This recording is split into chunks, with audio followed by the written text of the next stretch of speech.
This is Shanwa with Psychiatry. Today we'll be reviewing how to discontinue psychiatric medications. Please remember this is for educational purposes only. Before we discuss how to discontinue medications, we have to go back to the beginning. That is, before even prescribing, have the end in mind, an exit strategy for stopping the drug. A common example is the use of antidepressants for depressive disorders. Many patients will reach a point where discontinuation can't be possible, so planning for this from the start sets your patient up for success.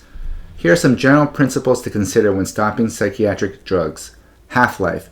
If the drug has a very short half-life, for example venlafaxine, the taper should be longer. If the drug has a longer half-life, the taper can be shorter, and in some cases may not be necessary at all, as with fluoxetine. Even so, some patients on fluoxetine still experience withdrawal, so monitor individually. Drug class also matters. Some classes of medications can have serious withdrawal symptoms such as benzodiazepines.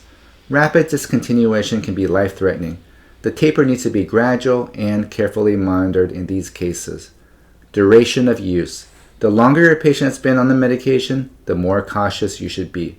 But taper speed should be individualized based on patient response rather than a fixed formula. Let's talk about taper methods. Traditional linear tapering, that is, a fixed percentage reduction at each step, can be problematic sometimes. Even at low doses, many psychiatric drugs still have significant receptor occupancy. Current evidence supports hyperbolic tapering, smaller dose reductions at lower doses. This approach better accounts for how these drugs actually bind to receptors and can reduce withdrawal symptoms.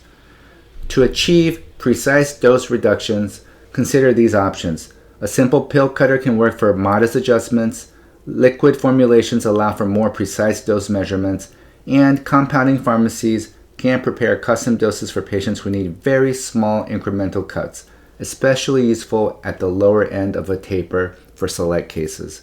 Thank you for watching. If you got value from this content, please like and subscribe, and I'll see you in the next one.